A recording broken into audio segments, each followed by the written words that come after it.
ভারত নিজেদের খোঁড়া গর্তে নিজেরাই পড়ল। আমরা সবাই জানি যে বিশ্বকাপ নিয়ে কি হয়েছে, বাংলাদেশ কেন ভারতে খেলতে পারেনি, বাংলাদেশ কেন বিশ্বকাপেই নেই। আর আগে থেকে তো পাকিস্তান ভারতে যায় না, তারা বিশ্বকাপের ম্যাচগুলো অন্য জায়গায় খেলে, এবার খেলবে শ্রীলঙ্কাতে। এই যে আইসিসির মাধ্যমে ভারত ক্রিকেটটাকে রাজনীতিকরণ করছে, এর প্রভাব পড়তে পারে ভারতের অলিম্পিক স্বপ্নে। 2036 সালের অলিম্পিক আয়োজন করতে চায় ভারত, সেজন্য তারা বিড করার জন্য প্রস্তুত। কিন্তু এই কারণে তারা এই বিডটায় জয়ী হতে নাও পারে।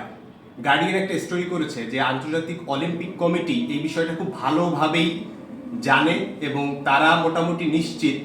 গার্ডিয়ানে এভাবেই লিখছে যে যদি কোনো দেশ বয়কট করে তাহলে আসলে ভারত অলিম্পিক বিডে জিততে পারবে না। কারণ একই কারণে 2036 অলিম্পিক আয়োজনের জন্য বিড করতে চাওয়া ইন্দোনেশিয়া জয়ী হতে পারছে না, তাদের সঙ্গে কোনো আলোচনাই করেনি আন্তর্জাতিক অলিম্পিক কমিটি, তারা ইসরায়েলের খেলোয়াড়দের ভিসা দিতে চায়নি।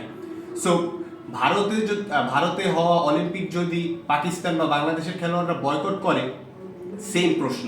তো ভারত নিজেরাই আসলে অনেক বড় বিপদে পড়লো। তাদের বড় স্বপ্ন 2036 অলিম্পিক আয়োজন করবে, কিন্তু ক্রিকেটের সঙ্গে রাজনীতি মিশিয়ে ভারতের বিপদটা বাড়লো।